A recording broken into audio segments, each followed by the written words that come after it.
김순애는 평생 기다린 환갑날 한복을 곱게 차려입고 아들을 기다렸습니다. 하지만 철호가 데려간 곳은 허름한 중화요리집. 메뉴는 짜장면과 탕수육 그리고 팔보채가 전부였어요. 어머니, 요즘 환갑에는 그냥 가족끼리 간단하게 식사만 해요. 괜히 돈 쓰는 거 촌스러워요. 며느리 정미의 차가운 말에 순애는 수저를 들다 말고 눈을 내리깔았습니다. 내 환갑이 이렇게 가볍게 끝나는구나. 서글픔이 목까지 차올랐지만 꾹 삼켰습니다. 오늘 사연 시작하기 전에 무료 버튼인 구독과 좋아요 부탁드립니다.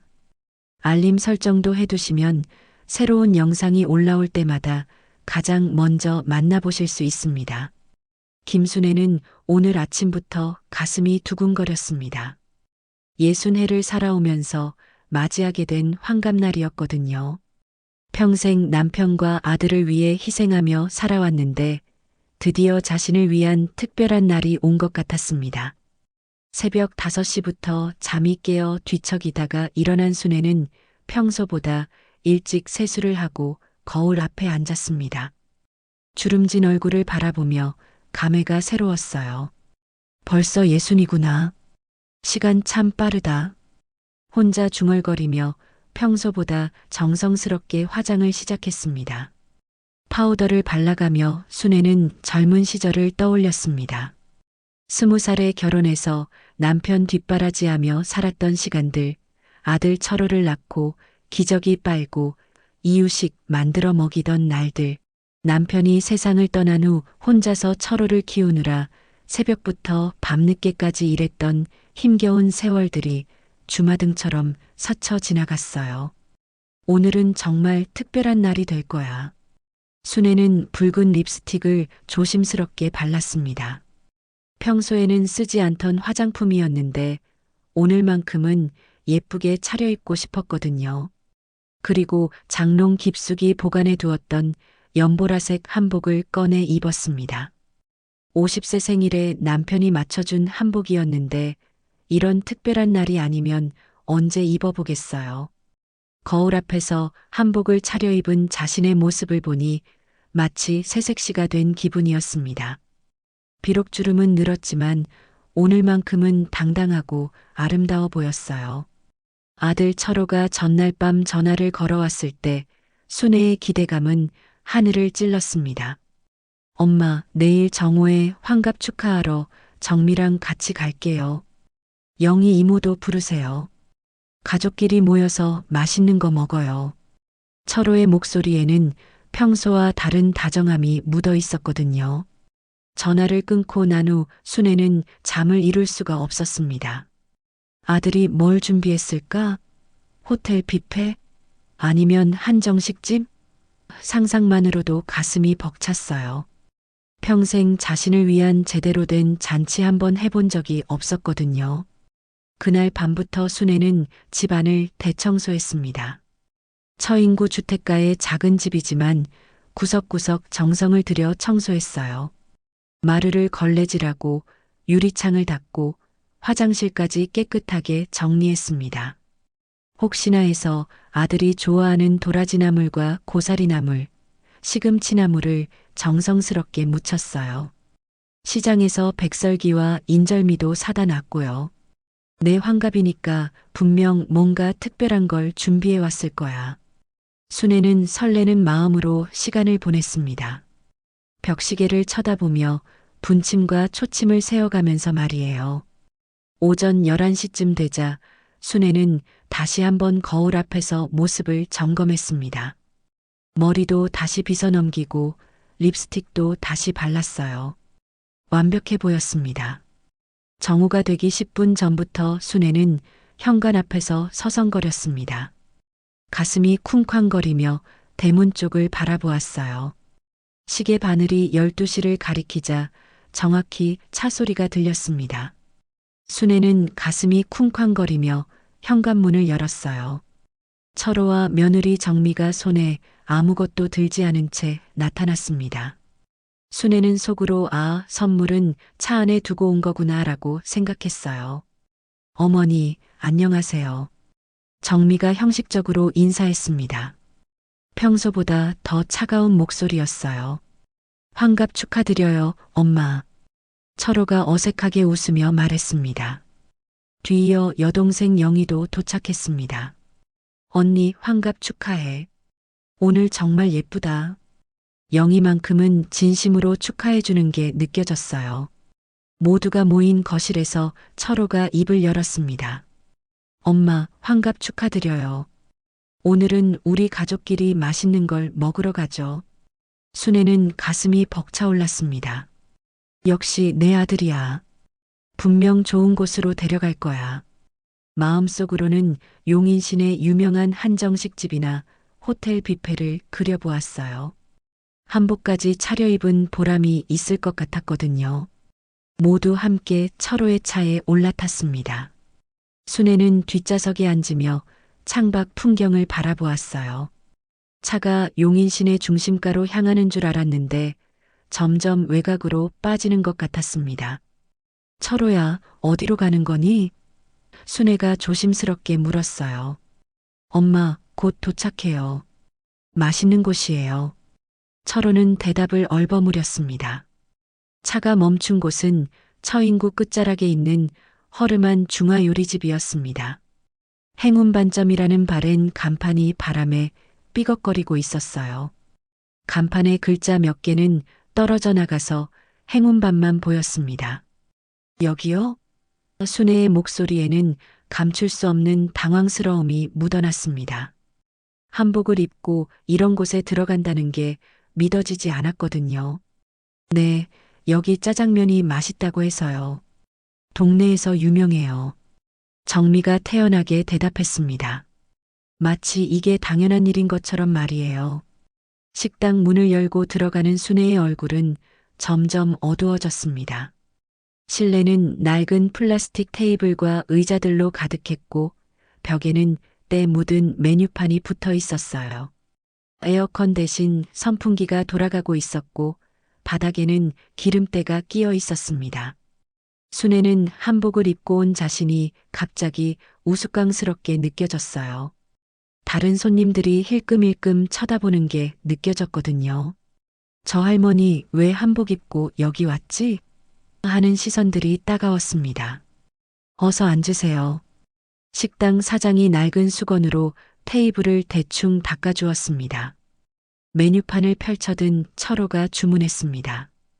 짜장면 4개, 탕수육 하나, 팔보채 하나 주세요. 순애는 믿기지 않았습니다. 이게 내 환갑상이라고? 마음 한편으로는 아직 끝난 게 아니야. 분명 케이크라도 준비했을 거야라고 애써 생각해 보려 했지만 시간이 지날수록 그런 기대감은 점점 사라져 갔습니다. 음식이 나오는 동안 정적이 흘렀습니다. 순애는 벽에 걸린 시계 소리만 또렷하게 들렸어요. 똑딱 똑딱 마치 자신의 심장 박동처럼 느껴졌습니다. 드디어 음식이 나왔습니다. 검은 짜장면과 빨간 탕수육, 그리고 팔보채. 그게 전부였어요. 정미가 젓가락을 집으며 말했습니다. 어머니, 요즘 환갑에는 그냥 가족끼리 간단하게 식사만 해요. 괜히 돈 쓰는 거 촌스러워요. 옛날 사람들처럼 잔치 벌이고 그러는 건 시대에 뒤떨어진 거죠. 지금은 이런 게 트렌드예요. 순애는 수저를 들다 말고 눈을 내리깔았습니다. 목구멍이 꽉 막힌 것처럼 메어와서 짜장면 한 젓가락도 제대로 넘어가지 않았어요. 내 환갑이 이렇게 가볍게 끝나는구나. 평생 남편 장례식도 간소하게 치렀고 아들 결혼식도 조촐하게 했지만 적어도 자신의 환갑만큼은 뭔가 특별할 줄 알았는데 서글픔이 목까지 차올랐지만 가족들 앞에서 창피를 주고 싶지 않아 꾹 삼켰습니다. 여동생 영희는 언니의 굳어진 표정을 살피며 안타까워했지만 감히 뭐라고 말할 수도 없었어요. 괜히 끼어들었다가 분위기만 더 어색하게 만들 것 같았거든요. 식사 내내 순애는 거의 말을 하지 않았습니다. 철호와 정미는 서로 일상적인 이야기를 나누었고 영희는 조심스럽게 분위기를 살폈어요. 식사를 마치고 계산을 할 때 총 금액은 7만 원이었습니다. 철호가 지갑을 꺼내며 엄마 환갑인데 제가 낼게요라고 말했지만 순애에게는 그 말조차 공허하게 들렸어요. 식당을 나오는 길에 철호가 어색하게 말했습니다. 엄마, 환갑 축하드려요. 앞으로도 건강하세요. 정민은 시계를 보며 재촉했습니다. 여보, 우리 빨리 가야 해요. 오늘 모임 있다고 했잖아요. 그게 전부였습니다. 케이크도 없었고, 선물도 없었고, 진심 어린 축하 인사도 그것이 끝이었어요. 집으로 돌아온 순애는 혼자 남겨진 거실에서 한복을 벗어 장롱에 걸었습니다. 거울 속 자신의 모습을 보니 화장이 번져 있었어요. 언제 흘렸는지도 모르는 눈물 때문이었습니다. 내가 뭘 기대했던 걸까?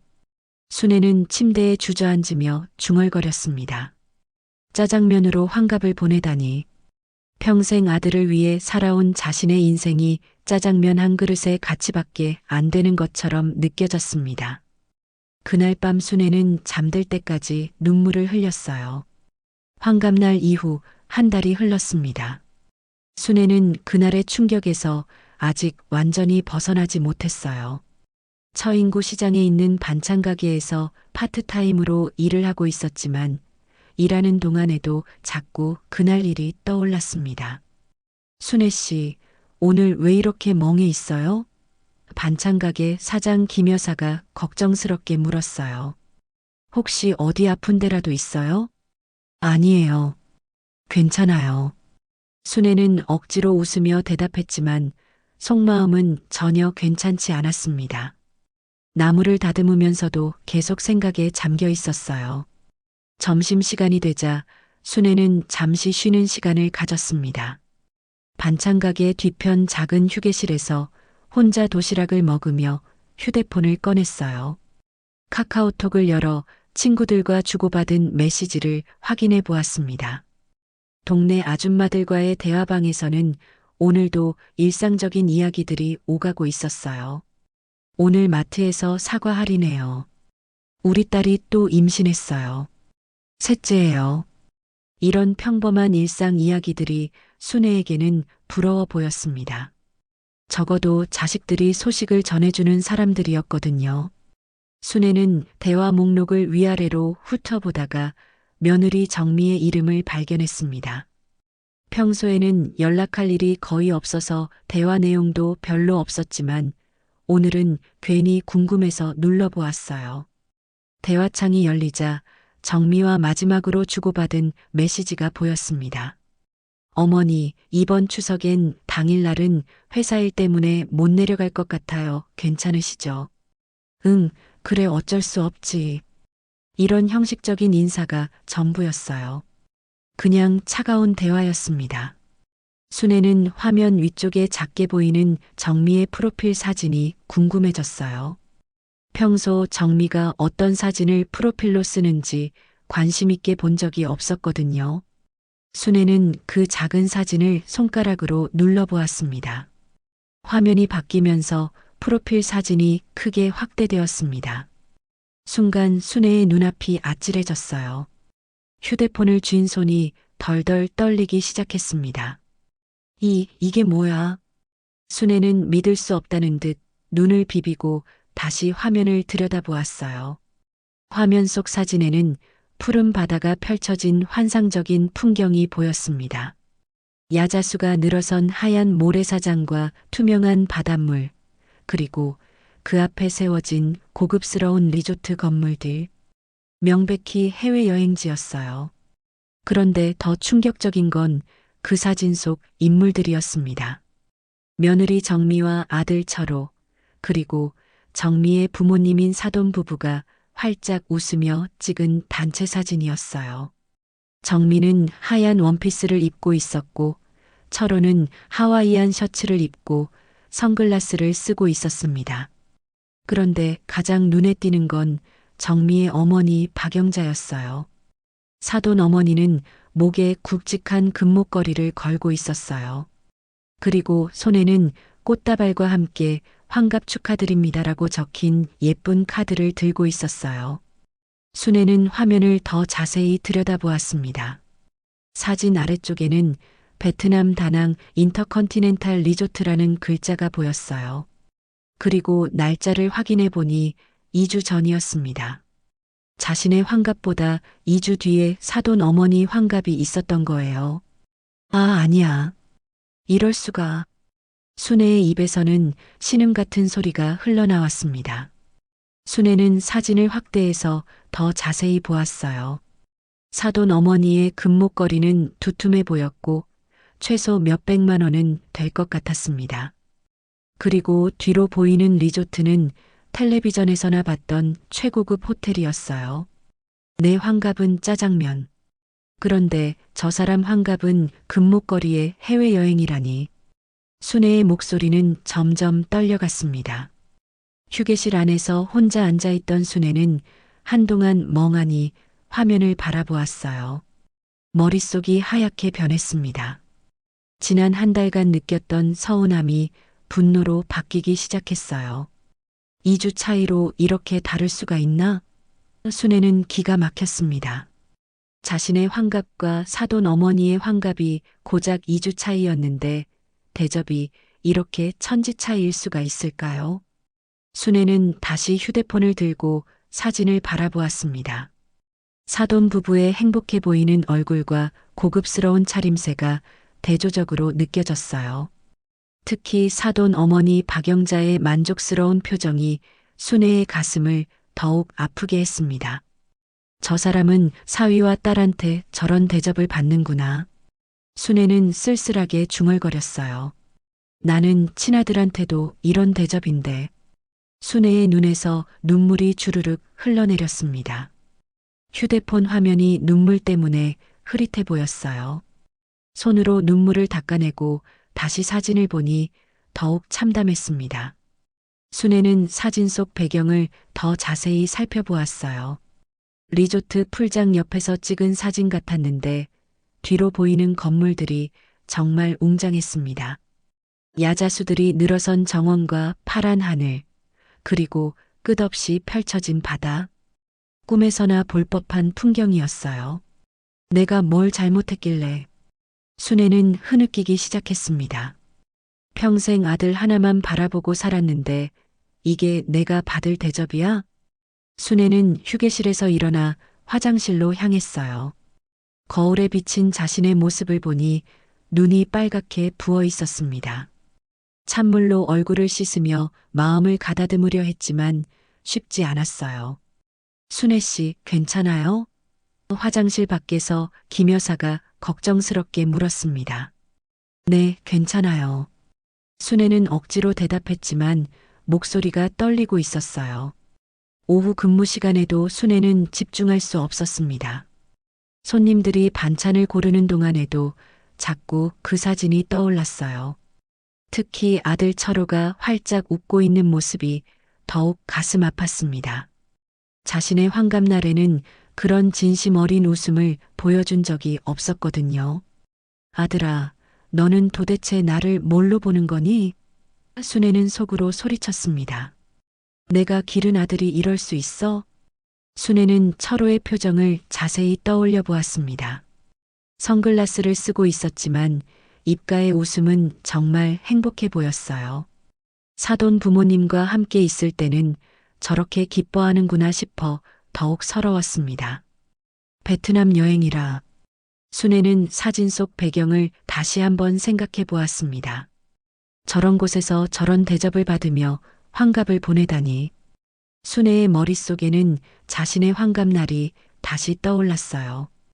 허름한 중화요리집, 플라스틱 테이블, 그리고 짜장면. 그 모든 것이 더욱 초라하게 느껴졌습니다. 오후 6시가 되어 퇴근 시간이 되었습니다. 순애는 평소보다 기운 없이 집으로 향했어요. 처인구 시장에서 집까지 걸어가는 동안에도 계속 그 사진 생각뿐이었습니다. 집에 도착한 순애는 현관문을 열고 들어가서 소파에 주저앉았어요. 온몸에 힘이 빠진 것 같았습니다. 지금까지 느꼈던 모든 서운함과 분노가 한꺼번에 몰려왔어요. 여보. 순애는 남편의 영정사진을 바라보며 중얼거렸습니다. 당신이 살아계셨다면 이런 일이 있었을까요? 우리 아들이 이렇게 변했을까요? 영정사진 속 남편은 여전히 온화한 표정으로 미소 짓고 있었습니다. 순애는 그 미소를 보며 더욱 슬퍼졌어요. 그때 현관문이 열리는 소리가 들렸습니다. 여동생 영희가 찾아온 것 같았어요. 언니 나왔어. 오늘 일 어땠어? 영희가 거실로 들어오더니 순애의 모습을 보고 깜짝 놀랐습니다. 언니, 왜 울어? 무슨 일 있어? 순애는 눈물을 닦으며 휴대폰을 영희에게 건넸습니다. 이거 봐. 이게 뭐야? 영희는 휴대폰 화면을 보더니 입을 다물지 못했어요. 언니, 이게 뭐야? 언제 찍은 사진이야? 2주 전에 찍은 거야. 사돈 어머니 환갑 때. 순애의 목소리는 떨리고 있었습니다. 내 환갑은 짜장면이었는데 저 사람 환갑은 저래. 영희도 사진을 보며 분노했습니다. 이게 말이 돼? 철호가 어떻게 이럴 수 있어? 나는 뭐야? 순애가 흐느끼며 말했어요. 평생 아들만 바라보고 살았는데 결국 이런 취급을 받는구나. 두 자매는 한동안 말없이 앉아 있었습니다. 순애의 마음속에는 서운함을 넘어선 분노가 자리 잡기 시작했어요. 며칠 후 일요일 오후 아들 철호가 집에 찾아왔습니다.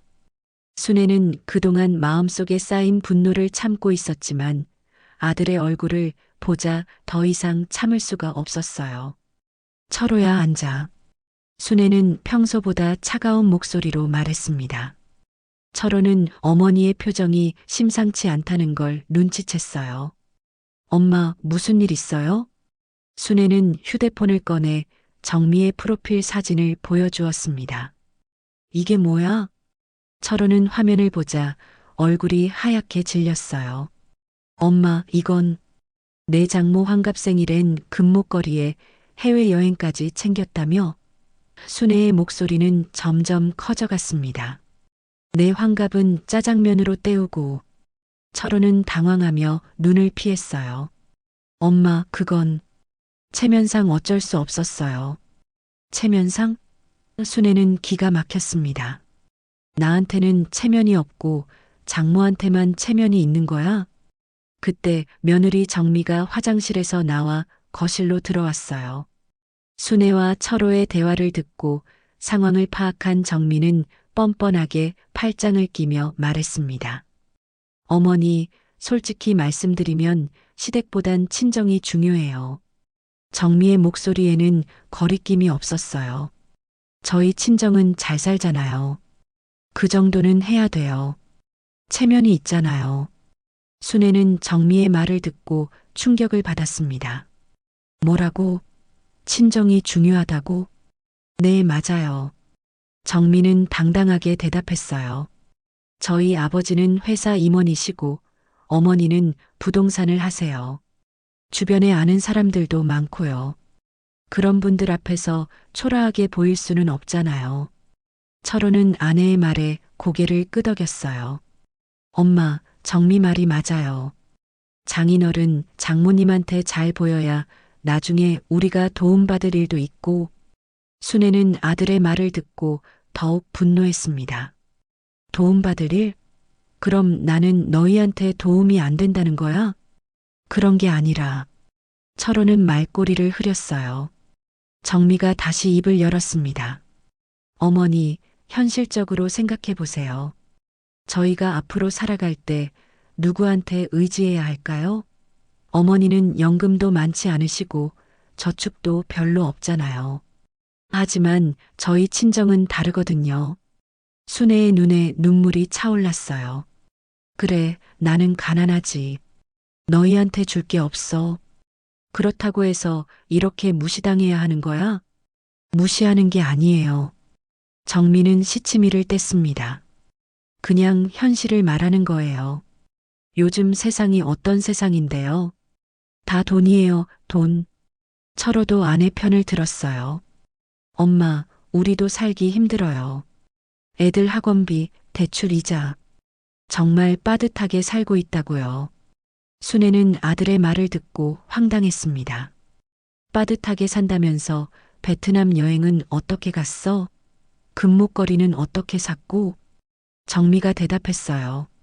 그건 저희 부모님이 평소 저에게 용돈도 주셨고, 제 어머니 환갑이니까 당연히 해드려야죠. 당연히? 순애의 목소리가 떨렸어요. 그럼 내 환갑은 당연하지 않다는 거야? 정미는 어깨를 으쓱했습니다. 어머니께서 그런 걸 원하신다면 미리 말씀하시지 그러셨어요. 저희가 어떻게 알아요? 순애는 정미의 뻔뻔함에 말이 안 나왔어요. 미리 말하라고? 내가 내 환갑에 베트남 여행 보내달라고 말해야 하는 거야? 철호가 끼어들었어요. 엄마, 너무 화내지 마세요. 다음에 기회가 되면. 다음에? 순애는 웃음이 나왔어요. 환갑이 매년 있는 줄 알아? 평생에 한 번뿐인 환갑을 짜장면으로 때운 게 억울하다는 거야. 정미가 다시 말했습니다. 어머니, 솔직히 말해서 저희 친정분들은 다 교양 있고 세련된 분들이에요. 해외여행도 자주 다니시고 문화생활도 많이 하세요. 그런 분들이랑 어울리려면 저희도 그 수준에 맞춰야 하는 거 아니겠어요? 순애는 정미의 말을 듣고 자존심이 상했어요. 그럼 나는 교양 없고 촌스럽다는 거야? 그런 뜻은 아니고. 정미는 말끝을 흐렸지만 속내는 뻔했어요. 철호가 어머니를 달랬습니다. 엄마, 정미가 그런 뜻으로 한 말이 아니에요. 다들 진정하세요. 순애는 아들을 바라보며 말했어요. 철호야, 너는 어떻게 생각해? 정말로 장모가 나보다 중요한 거야? 철호는 한동안 말이 없었어요. 그리고 나서 조심스럽게 입을 열었습니다. 엄마, 중요하고 안 중요하고의 문제가 아니에요. 상황이 다르잖아요. 상황이 달라? 순애는 아들의 대답에 실망했어요. 정미가 다시 끼어들었어요. 어머니, 저희도 어머니를 모시고 싶은 마음은 있어요. 하지만 현실적인 한계가 있잖아요. 저희 친정처럼 여유가 있으면 얼마든지 그렇게 해드릴 텐데요. 순애는 정미의 말을 듣고 분노가 폭발했어요. 여유? 그럼 내 환갑날에 3만 원도 아깝다는 거야? 그런 게 아니라. 철호가 변명하려 했지만 순애는 듣지 않았어요. 좋아, 알겠어. 순애는 일어서며 말했습니다. 너희들 마음 다 알겠어. 나는 가난하고 촌스러우니까 짜장면이면 충분하고 장모는 부자고 세련되니까 금목걸이에 해외여행이 필요한 거지. 정미가 대답했어요. 어머니가 그렇게 받아들이시는 건 어쩔 수 없지만. 순애는 정미의 말을 끊었어요. 받아들인다고? 내가 이 모든 걸 그냥 받아들일 줄 알아? 철호는 어머니의 분위기가 심상치 않다는 걸 느꼈어요. 엄마, 진정하세요. 순애의 눈에 눈물이 아닌 분노가 차올랐어요. 진정하라고? 내가 평생 너 하나만 바라보고 살았는데 이런 대접을 받고 진정하라고? 정미는 시계를 보며 말했어요. 여보, 우리 가야 해요. 오늘 친정에서 저녁 먹기로 했잖아요. 철호는 일어서며 말했어요. 엄마, 우리 먼저 갈게요. 너무 화내지 마세요. 순애는 아들 부부가 나가는 모습을 지켜보며 중얼거렸어요. 친정에서 저녁? 역시 친정이 중요하구나. 문이 닫히고 혼자 남은 순애는 소파에 주저앉았어요. 온몸이 떨렸습니다. 지금까지 참고 살아왔지만 오늘 정미의 말을 듣고 나니 더 이상 참을 수가 없었어요. 나를 이렇게 무시하다니. 순애는 주먹을 꽉 쥐었어요. 내가 만만해 보이나? 순애는 남편의 영정사진을 바라보며 말했어요. 여보, 이제 더는 당하지 않을게요. 저 아이들한테 혼주를 내줘야겠어요. 그날 밤 순애는 잠을 이루지 못했어요. 정미의 뻔뻔한 말들이 계속 머릿속을 맴돌았습니다. 친정이 중요해요. 현실적으로 생각해 보세요. 저희 친정은 잘 살잖아요. 순애의 마음속에는 서운함을 넘어선 분노와 복수심이 자리 잡기 시작했어요. 아들 부부와 대판 싸운 지 일주일이 지났습니다. 순애는 그날의 일을 생각할 때마다 가슴이 끓어올랐어요. 처인구 시장의 반찬 가게에서 일을 할 때도 자꾸 정미의 뻔뻔한 말들이 떠올랐습니다. 순애 씨, 요즘 정말 많이 상해 보여요. 혹시 무슨 큰일이라도 있어요? 반찬 가게 사장 김 여사가 걱정스럽게 물었어요. 순애는 김 여사에게 그동안 있었던 일을 털어놓았습니다. 환갑날 짜장면 이야기부터 사돈 어머니의 베트남 여행, 그리고 며느리의 뻔뻔한 말까지 모든 것을 말했어요. 김 여사는 듣고 나서 혀를 찼습니다. 어머, 그게 말이 돼요? 친정이 시댁보다 중요하다니. 요즘 며느리들 정말 너무해요. 그러게요. 내가 뭘 잘못했다고 이런 취급을 받아야 하나 싶어요. 순애는 한숨을 쉬었어요. 김 여사도 분개했습니다. 순애 씨, 참다 참다 병 되는 거예요. 이번 기회에 확실히 혼내줘야 해요. 그런데 김 여사는 입이 가벼운 사람이었어요. 순애의 사정을 들은 후 시장 상인들 사이에서 이야기가 퍼지기 시작했습니다. 순애 씨 며느리가 친정 어머니 환갑에는 베트남 여행에 금목걸이까지 해줬대요. 그런데 시어머니 환갑은 짜장면이었다니까요. 어머, 정말요? 그런 며느리가 어디 있어요? 이런 식으로 소문이 번져나갔어요. 며칠 후 순애가 반찬 가게에서 일을 마치고 집으로 돌아오는 길이었습니다. 처인구 시장 입구에서 동네 아줌마들이 모여서 수군거리는 소리가 들렸어요. 순애 씨 아들 며느리 정말 심하다면서요? 그러게요. 사돈네 환갑은 그렇게 호화롭게 했다던데 순애 씨 환갑은 어땠대요? 순애는 발걸음을 멈추고 귀를 기울였어요. 짜장면으로 때웠다던데요. 어떻게 그럴 수가 있어요? 에구, 부모 자식 인연도 허망하네요. 순애는 가슴이 철렁 내려앉았어요. 벌써 동네에 소문이 퍼진 것 같았습니다. 요즘 자식들 다 그래요. 친정만 챙기고 시댁은 뒷전이라니까요. 그러게요. 순애 씨 불쌍해라. 순애는 더 이상 듣지 못하고 서둘러 집으로 향했어요. 동네 사람들이 자신을 불쌍하게 여기는 시선이 느껴져서 견딜 수 없었습니다. 집에 도착한 순애는 현관문을 열고 들어가서 주저앉았어요. 이제 동네 사람들까지 다 아는구나. 자존심이 상했습니다. 그때 여동생 영희가 찾아왔어요. 언니 나왔어. 오늘 얼굴이 왜 이렇게 어두워? 순애는 영희에게 방금 전 시장에서 들은 이야기를 털어놓았습니다. 영희는 듣고 나서 화가 났어요. 언니, 이제 참지 마. 동네 사람들이 다 그런 소리를 하는데 어떻게 참아? 그래도 아들인데. 순애는 망설였어요. 아들이면 뭐해요? 어머니를 이렇게 무시하는데. 영희는 분개했습니다. 언니가 너무 착해서 저런 취급을 받는 거예요. 그날 밤 순애는 잠자리에 누워서도 계속 생각에 잠겼어요. 동네 사람들의 수군거리는 소리가 귓전에서 떠나지 않았습니다. 부모 자식 인연도 허망하네. 사돈네 환갑은 호화롭게 했다던데. 이런 말들이 계속 머릿속을 맴돌았어요. 순애는 남편의 영정사진을 바라보며 중얼거렸습니다. 여보, 우리 철호가 이렇게 변할 줄 몰랐어요. 당신이 살아계셨다면 이런 일이 일어났을까요? 다음 날 아침 순애는 평소보다 일찍 반찬 가게로 출근했어요.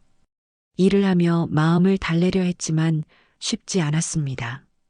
시장에서 일을 하다 보니 여러 사람들이 순애를 보는 시선이 달라진 게 느껴졌어요. 동정하는 듯한 눈빛들이었습니다. 순애 씨, 고생 많으세요. 떡집 아줌마가 지나가며 말했어요. 순애 씨, 힘내세요. 과일 가게 아저씨도 격려해 주었어요. 순애는 이런 시선들이 오히려 더 서러웠습니다. 자신이 불쌍한 사람이 된 것 같았거든요.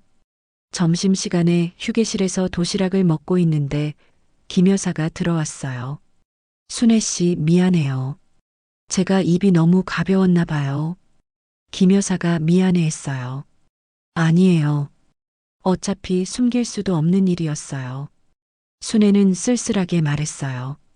그날 오후 순애는 일을 마치고 집으로 돌아가는 길에 또 다른 이야기를 듣게 되었어요. 순애 씨 며느리가 자기 엄마한테는 명품 가방도 사줬다면서요? 정말요? 어떻게 알았어요?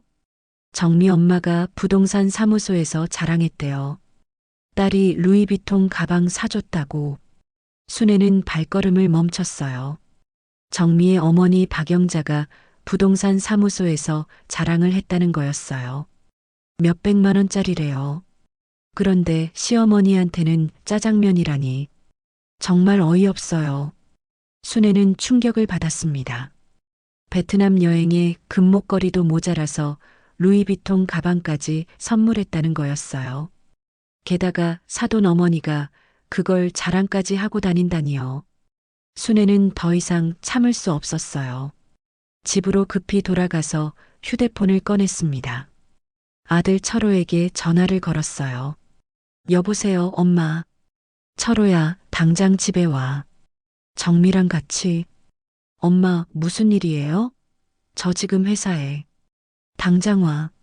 순애는 소리쳤어요. 철호는 어머니의 다급한 목소리에 놀랐어요. 알겠어요. 곧 갈게요. 1시간 후 철호와 정미가 집에 도착했습니다. 순애는 거실에서 기다리고 있었어요. 엄마, 무슨 일이에요? 갑자기 오라고 해서. 철호가 물었어요. 순애는 냉정한 목소리로 말했습니다. 정미야, 내가 내 어머니한테 루이비통 가방 사드렸다며? 정미는 당황했어요. 어떻게 아세요? 어떻게 안다고? 내 엄마가 부동산 사무소에서 자랑하고 다녀. 순애의 목소리가 커졌어요.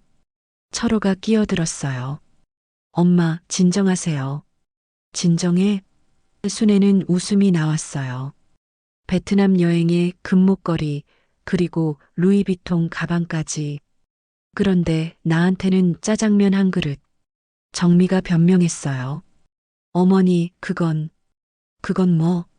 또 친정이 중요하다고 할 거야? 순애는 정미를 노려봤어요. 순애는 분노로 온몸이 떨렸어요. 좋아, 다 알겠어. 너희들이 나를 뭘로 보는지 확실히 알겠어. 나를 모욕하는 건 참아도 우리 집안 이름을 욕되게 하는 건 못 참아. 순애는 남편의 영정을 가리키며 소리쳤어요. 철호와 정미는 서둘러 집을 나갔고 혼자 남은 순애는 남편의 영정 앞에 앉아 흐느끼며 다짐했어요. 여보, 이제 더는 당하지 않을게요. 내가 반드시 보여줄 거예요. 아들 부부와 두 번째 대판 싸움을 한 후 순애는 며칠 동안 잠을 제대로 이루지 못했습니다.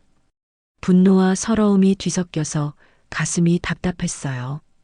처인구 시장 반찬 가게에 출근해서도 일에 집중할 수 없었습니다. 순애 씨, 정말 많이 힘들어 보여요. 며칠째 이 상태네요. 김 여사가 걱정스럽게 말했어요. 괜찮아요. 괜찮습니다. 순애는 억지로 웃으며 대답했지만 속마음은 전혀 괜찮지 않았어요. 그날도 순애는 나무를 다듬으며 생각에 잠겨 있었습니다. 내가 평생 아들을 위해 살았는데 결국 이런 취급을 받는구나. 자꾸만 서글픈 생각이 들었어요. 퇴근 후 집에 돌아온 순애는 거실 소파에 주저앉아 멍하니 남편의 영정 사진을 바라보았습니다. 여보, 나 정말 어떻게 해야 할까요? 순애는 영정 사진을 향해 중얼거렸어요. 이대로 계속 당하고만 살아야 하나요? 그때 문득 오래전 남편이 했던 말이 떠올랐습니다. 순애야, 내가 만약 먼저 가게 되면 장롱 깊숙이 넣어둔 서류들 잘 챙겨놔.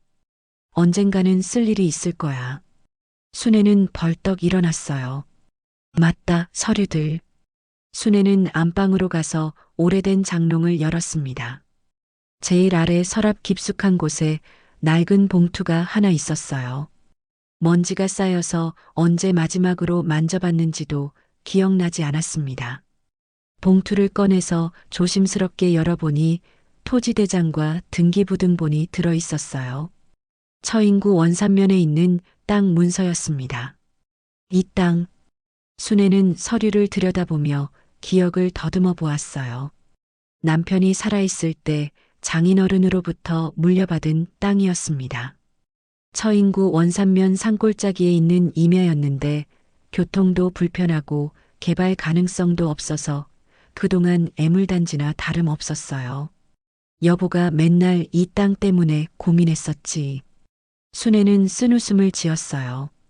팔려고 해도 사려는 사람이 없다고 하면서 남편이 세상을 떠난 후에도 이 땅은 그냥 방치되어 있었습니다. 매년 세금만 나가고 아무 소용이 없어서 순애는 거의 잊고 살았거든요. 순애는 등기부등본을 자세히 들여다보았어요. 면적이 이렇게 넓었나? 문서상으로는 꽤 넓은 면적이었는데 정확히 어느 정도 가치가 있는지는 알 수 없었어요. 하지만 땅은 땅이니까 아예 가치가 없지는 않을 거라고 생각했습니다. 순애는 문득 호기심이 생겼어요. 이 땅이 지금은 얼마나 할까? 혼자서는 알 수 없으니까 전문가에게 물어보는 게 좋겠다고 생각했습니다. 다음 날 순애는 반찬가게 일을 마치고 집에 돌아와서 전화번호부를 꺼냈어요. 처인구에 있는 부동산 중개사무소 번호를 찾아보았습니다. 용인부동산. 여기로 한번 물어보자. 순애는 용기를 내어 전화를 걸었어요. 여보세요, 용인부동산입니다. 안녕하세요. 땅 가격 좀 알아보고 싶어서 전화했는데요. 어느 지역 땅인가요? 부동산 중개사가 친절하게 물었어요. 원산면에 있는 땅인데요. 순애는 조심스럽게 말했습니다. 아, 원산면이요? 요즘 그쪽이 정말 뜨거운 지역이에요. 중개사의 목소리가 갑자기 흥미로워졌어요. 뜨겁다고요? 순애는 무슨 뜻인지 몰라서 되물었습니다. 네, 모르셨어요? 원산면 일대에 대규모 개발 계획이 잡혔거든요. 산업단지 들어선다고 해서 요즘 땅값이 하늘 높은 줄 모르고 치솟고 있어요. 순애는 가슴이 두근거리기 시작했어요. 정말요? 네, 정말이에요. 어느 쪽 원산면인지 정확한 위치 좀 말씀해 주시겠어요? 순애는 등기부등본을 보며 정확한 지번을 알려주었습니다. 중개사는 잠시 뭔가를 확인하는 듯 하더니 놀란 목소리로 말했어요. 어머, 이 위치면 정말 대박이에요. 개발 예정구역 바로 옆이잖아요. 그래요? 순애의 목소리도 떨리기 시작했어요. 네, 면적은 얼마나 되세요?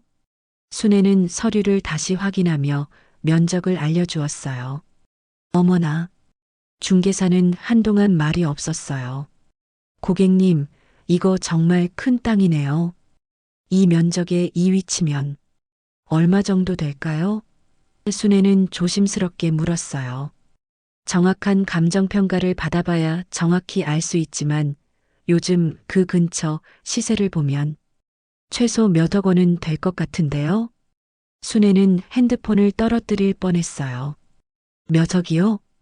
네, 개발 호재 때문에 그 근처 땅값이 정말 많이 올랐거든요. 몇 년 전만 해도 평당 몇만 원 하던 게 지금은 평당 수십만 원씩 하고 있어요. 순애는 믿기지 않았어요. 그럼 정말 몇억 원이 되는 거예요? 네, 그럴 가능성이 높아요. 혹시 매매 의향이 있으시면 한번 저희 사무소로 오셔서 자세히 상담받아 보세요.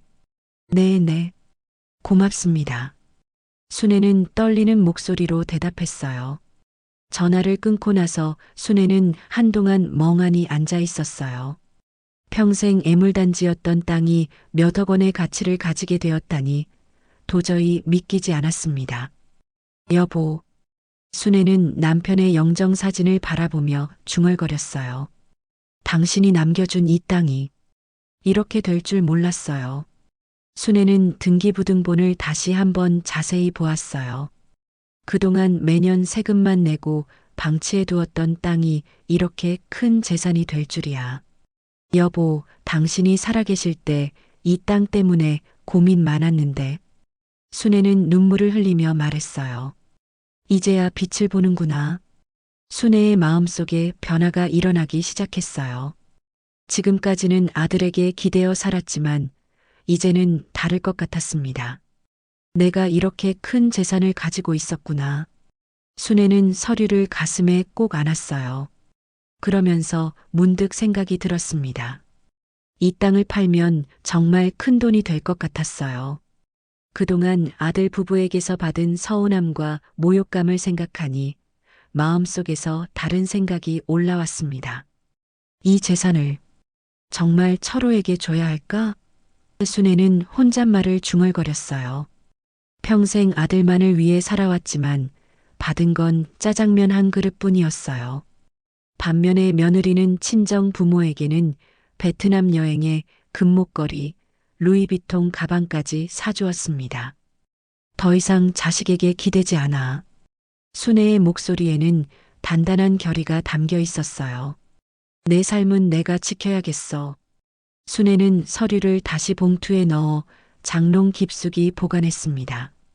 하지만 이제는 그냥 묻어두려는 게 아니었어요. 언젠가 사용할 날을 위해서였습니다. 잘 아껴두었다가 아들 주려고 했지만 순애는 남편의 영정을 바라보며 말했어요.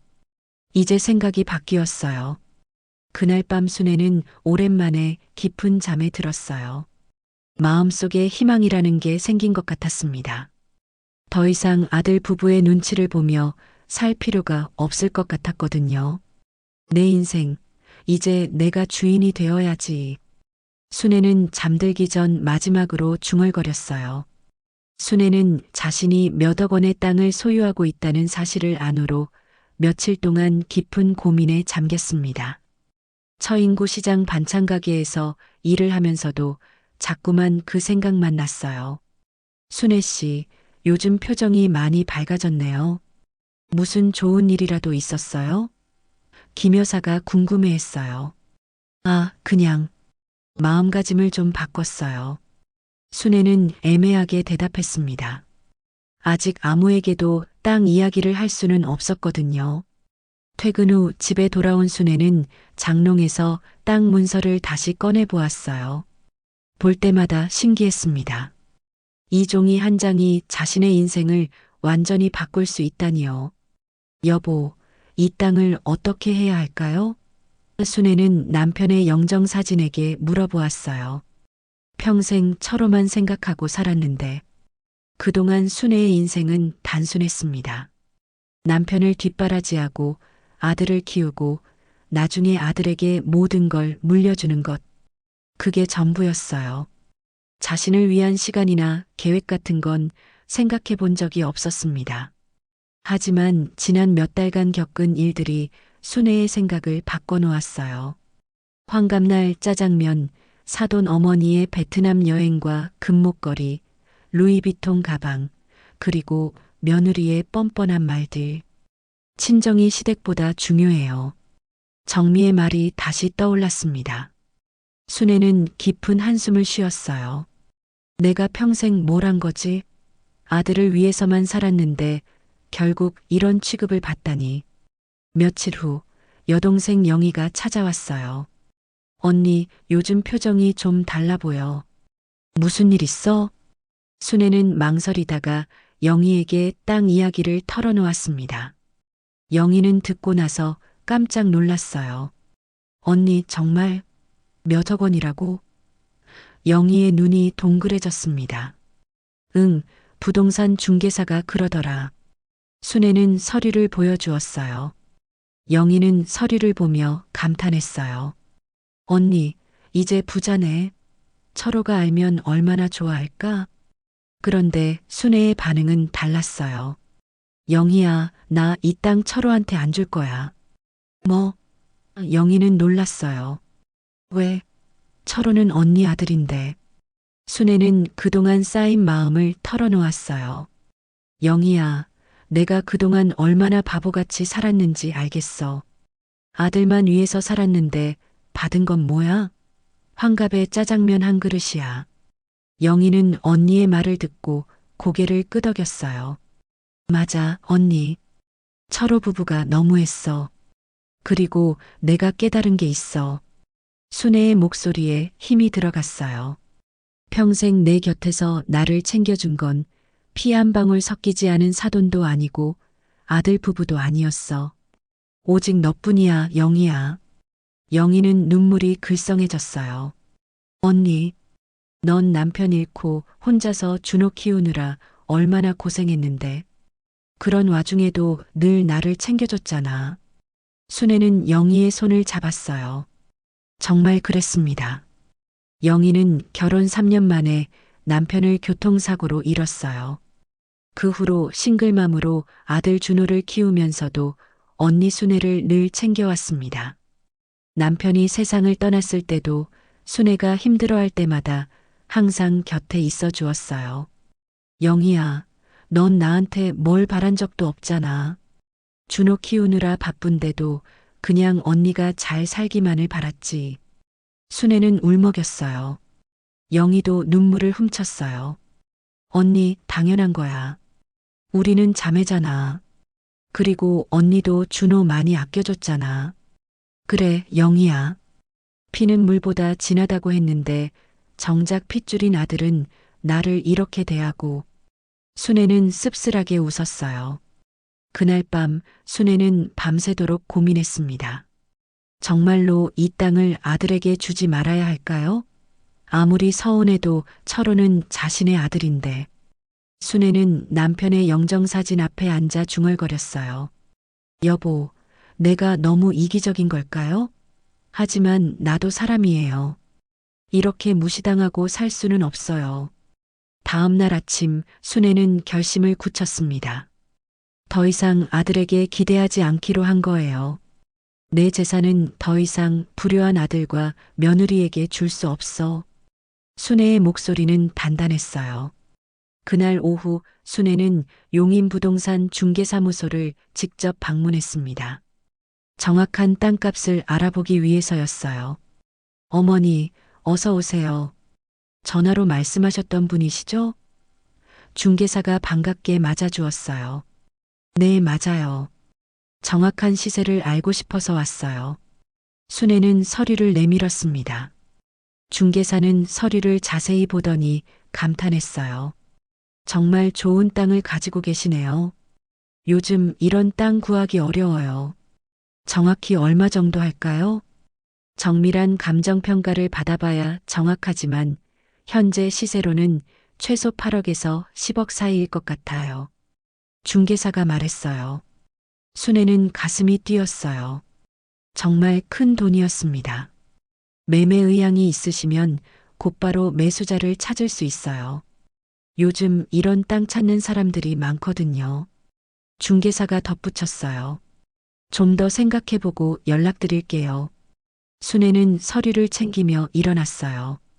집으로 돌아온 순애는 마음이 정말 편해졌어요. 이제 더 이상 아들 부부의 눈치를 보며 살 필요가 없을 것 같았거든요. 내가 이런 큰 재산을 가지고 있는 줄 몰랐네. 순애는 거울 속 자신을 바라보며 웃었어요. 오랜만에 자신감이 생긴 것 같았습니다. 그날 저녁 순애는 영희에게 전화를 걸었어요. 영희야, 나 결정했어. 이 땅 팔아서 내 이름으로 집 한 채 사줄 거야. 언니, 그럴 필요 없어. 나는 괜찮아. 영희가 사양했어요. 아니야, 넌 남편 잃고 혼자서 준호 키우느라 얼마나 고생했는데. 이제는 내가 너희를 챙겨줄 차례야. 순애의 마음은 이미 정해져 있었어요. 그리고 준호도 이제 대학생인데 좋은 환경에서 살아야지. 순애는 조카 생각에 마음이 더욱 단단해졌어요. 그날 저녁 순애는 영희와 함께 저녁을 먹으며 말했어요. 영희야, 우리 이제 당당하게 살자. 더 이상 아무한테도 기죽지 말고. 언니가 그런 마음 먹으니까 나도 기뻐. 준호도 얼마나 좋아할까? 영희도 웃었어요. 순애의 마음에는 분노가 아닌 단단한 결의가 자리 잡았습니다. 평생 다른 사람을 위해서만 살았지만 이제는 자신과 정말 소중한 사람들을 위해 살기로 한 거예요. 내 인생, 이제야 시작인가 봐. 순애는 창밖을 바라보며 중얼거렸어요. 마음속에는 새로운 희망이 자라나고 있었습니다. 순애가 땅을 팔기로 결심한 지 일주일이 지났습니다. 그동안 순애는 부동산 중개사와 여러 번 통화하며 매매 절차를 진행했어요. 마침 개발 호재 때문에 그 지역 땅을 찾는 투자자들이 많아서 생각보다 빨리 매수자를 찾을 수 있었습니다. 어머니, 정말 좋은 조건이에요. 9억 원에 현금 거래하겠다는 분이 계세요. 중개사가 기뻐하며 전화를 걸어왔어요. 9억 원이요? 순애는 믿기지 않았어요. 처음 예상했던 것보다도 더 높은 가격이었습니다. 네, 개발 계획이 더 구체적으로 나오면서 땅값이 또 올랐거든요. 어떻게 하시겠어요? 순애는 잠시 망설였지만 곧 결심했어요. 좋아요. 진행하세요. 며칠 후 모든 매매 절차가 완료되었습니다. 순애의 통장에는 9억 원이라는 거액이 들어와 있었어요. 평생 이런 큰 돈을 본 적이 없었던 순애는 통장을 바라보며 감격했습니다. 여보, 당신이 남겨준 땅이 이렇게 큰 희망이 되었어요. 순애는 남편의 영정사진 앞에서 눈물을 흘렸어요. 그날 오후 순애는 여동생 영희와 조카 준호를 불러 모았습니다. 이모, 무슨 중요한 이야기가 있다고 하셨어요? 22살인 준호가 궁금해했어요. 순애는 미소를 지으며 말했습니다. 준호야, 그리고 영희야. 나 땅 팔았어. 언니 정말? 얼마에? 영희가 놀랐어요. 9억 원. 순애의 목소리에는 자신감이 넘쳤어요. 준호는 입을 다물지 못했어요. 9억 원이요? 정말이요? 응, 정말이야. 그래서 너희들과 상의하고 싶은 게 있어. 순애는 두 사람을 번갈아 보며 말했어요. 이 돈으로 은평구에 아파트를 살 거야. 영희야, 내 이름으로. 언니, 그건. 영희는 당황했어요. 아니야, 이미 결정했어. 넌 남편 잃고 준호 키우느라 평생 고생했잖아. 이제는 좋은 곳에서 살아야지. 순애의 마음은 확고했습니다. 그리고 우리가 함께 살 거야. 이제 더 이상 혼자 살지 말고 자매끼리 의지하며 살자. 순애는 영희의 손을 꼭 잡았어요. 그리고 준호야, 넌 이제 대학생인데 은평구에서 살면 서울 생활하기도 편하고 취업할 때도 도움이 될 거야. 순애는 조카를 향해 웃었어요. 준호는 감동받았어요. 이모, 정말 감사해요. 하지만 이런 큰 선물을. 괜찮아. 이게 내가 하고 싶은 일이야. 순애는 단호하게 말했어요. 그때 현관문이 열리는 소리가 들렸습니다. 철호와 정미가 들어오고 있었어요. 엄마, 안녕하세요. 철호가 인사했어요. 영희 이모, 준호도 와 있네요. 형, 안녕하세요. 준호가 예의 바르게 인사했습니다. 정미는 평소와 달리 웃는 얼굴로 말했어요. 어머니, 오늘은 무슨 좋은 일이라도 있으신가요? 표정이 정말 밝으세요. 순애는 냉정하게 대답했습니다. 좋은 일이 있긴 했지. 철호가 궁금해했어요. 무슨 일인데요? 순애는 잠시 침묵하다가 입을 열었어요. 땅을 팔았어. 땅을요? 철호는 처음 듣는 이야기였어요. 어떤 땅요? 내 아버지가 남겨주신 원산면 땅 말이야. 순애는 담담하게 말했어요. 철호와 정미는 깜짝 놀랐어요. 그런 땅이 있었는지도 몰랐거든요. 그런 땅이 있었어요? 얼마에 파셨는데요? 정미가 관심을 보이며 물었어요. 순애는 미소를 지었습니다. 9억에 팔렸어. 정미의 눈이 반짝였어요. 어머니, 정말 대단해요. 그럼 그 돈으로 뭐 하실 건가요? 철호도 기대에 찬 목소리로 말했어요. 엄마, 이제 여유로우시겠네요. 우리도 조금. 하지만 순애의 다음 말이 그들을 얼어붙게 만들었어요. 그 돈으로 은평구에 아파트를 샀어. 그리고 그 집 주인은 평생 나를 챙겨준 내 동생 영희야. 우리가 함께 살 거야. 철호와 정미의 얼굴이 하얗게 질렸어요. 엄마, 그게 무슨 말씀이세요? 철호는 믿기지 않는다는 듯 물었어요. 내가 한 말 그대로야. 은평구 아파트를 샀고 그 집은 영희 이름이지만 우리가 함께 살 거야. 순애는 차분하게 설명했어요. 정미가 다급하게 말했어요. 어머니, 그건 너무 성급한 결정 아닌가요? 가족끼리 상의를 하시지. 가족? 순애는 정미를 냉정하게 바라봤어요. 너희가 나를 가족으로 생각했나? 철호가 끼어들었어요. 엄마, 무슨 말씀을? 철호야, 너 기억하지? 친정이 시댁보다 중요하다고 했잖아. 순애는 그동안 참았던 말을 꺼냈어요. 정미는 당황했어요. 어머니, 그건 제가 잘못 말한 거예요.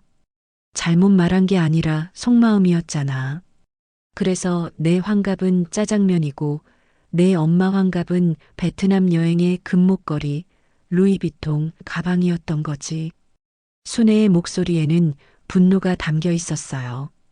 철호와 정미는 할 말이 없었어요. 어머니, 그건 불공평해요. 정미가 소리쳤어요. 불공평? 순애는 웃음을 터뜨렸어요.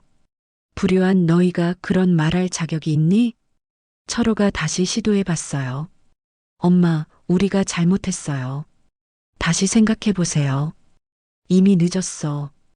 계약도 끝났고 등기도 마쳤어. 순애는 단호하게 말했어요. 정미는 화가 나서 소리쳤어요. 어머니가 너무하신 거 아니에요? 저희는 어머니 친아들 부부인데. 친아들 부부? 순애는 정미를 노려봤어요. 친아들 부부라면 왜 어머니 환갑을 그따위로 했어? 영희가 조심스럽게 끼어들었어요.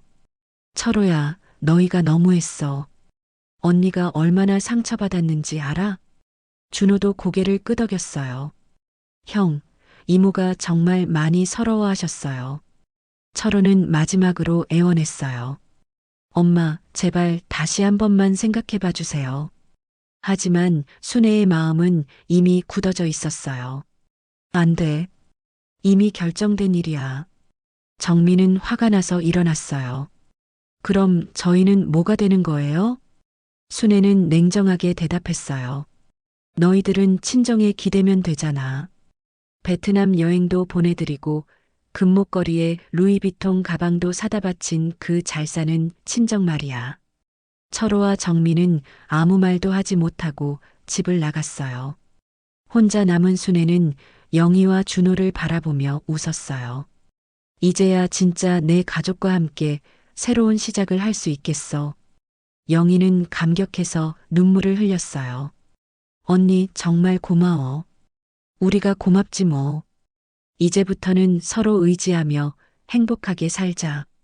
순애는 따뜻하게 미소 지었어요. 순애의 복수가 시작된 것입니다.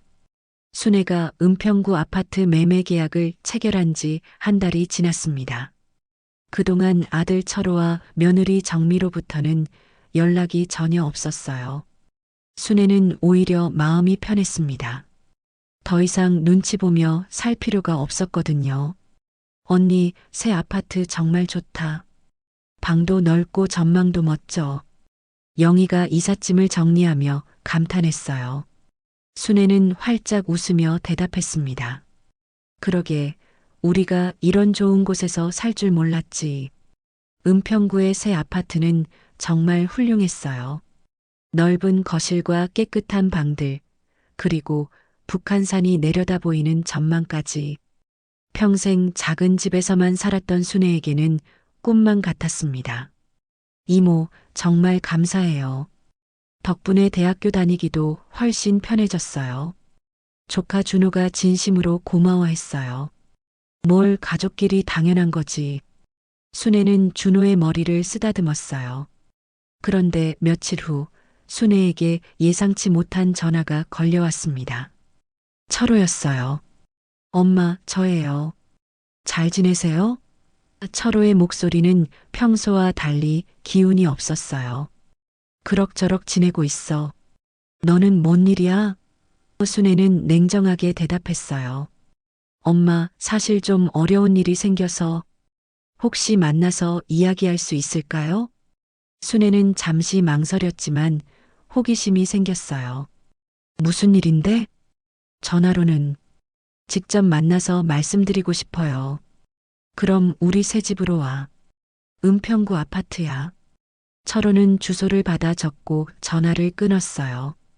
다음 날 오후 철호와 정미가 순애의 새 집을 찾아왔습니다. 아파트 단지 입구에서부터 두 사람은 입을 다물지 못했어요. 여기가 엄마 집이에요? 철호가 놀라며 물었어요. 어머니, 정말 좋은 곳에 사셨네요. 정미도 감탄했어요. 순애는 두 사람을 집 안으로 안내했습니다. 넓은 거실과 깨끗한 인테리어, 그리고 북한산 전망까지 본 철호와 정미는 더욱 놀랐어요. 엄마, 여기 정말 대단하네요. 철호가 중얼거렸어요. 그래, 꽤 괜찮지? 순애는 여유로운 미소를 지었어요. 영희가 차를 준비해 오면서 인사했습니다. 철호야, 정미야, 오랜만이네. 네, 안녕하세요. 정미가 어색하게 인사했어요. 순애가 소파에 앉으며 말했습니다. 그래서 무슨 일이야? 철호는 한동안 말을 꺼내지 못했어요. 그러다가 정미가 먼저 입을 열었습니다. 어머니, 저희가 사실 요즘 많이 힘들어요. 뭐가 힘들다는 거야? 순애가 물었어요. 철호가 고개를 떨구며 말했습니다. 엄마, 회사에서 구조조정이 있어서 제가 명예퇴직을 하게 됐어요. 순애는 놀랐어요. 명예퇴직이라고?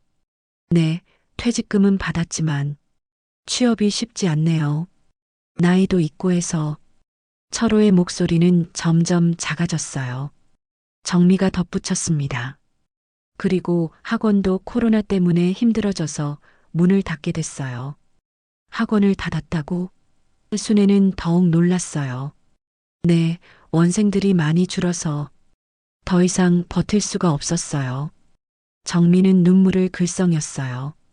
철호가 조심스럽게 말했습니다. 엄마, 그래서 혹시 도움을 받을 수 있을까 해서. 순애는 아들 부부의 말을 듣고 복잡한 심정이었어요. 한편으로는 안쓰럽기도 했지만 다른 한편으로는 그동안 받은 상처가 떠올랐습니다. 도움이라니? 어떤 도움 말이야? 순애가 냉정하게 물었어요. 정미가 울먹이며 말했습니다. 어머니, 저희가 그동안 정말 잘못했어요. 어머니께 너무 심하게 했던 것 같아요. 지금 와서 그런 말 해봐야 뭐해. 순애는 차갑게 대답했어요. 철호가 무릎을 꿇으며 말했습니다. 엄마, 제가 정말 잘못했어요. 어머니 환갑도 제대로 못 챙기고 정미 친정만 신경 쓰고. 순애는 두 사람을 바라보며 생각에 잠겼어요. 그동안 얼마나 서러웠는지 떠올랐습니다. 너희들 나한테 베트남 여행 가자고 한 적 있어? 순애가 물었어요. 그런 적 없어요. 철호가 대답했어요. 루이비통 가방 사드릴까요? 라고 물어본 적은 없어요. 정미가 고개를 저었어요. 그래, 없지. 왜냐하면 나한테는 기대도 안 했으니까. 순애의 목소리에는 서러움이 묻어 있었어요. 엄마.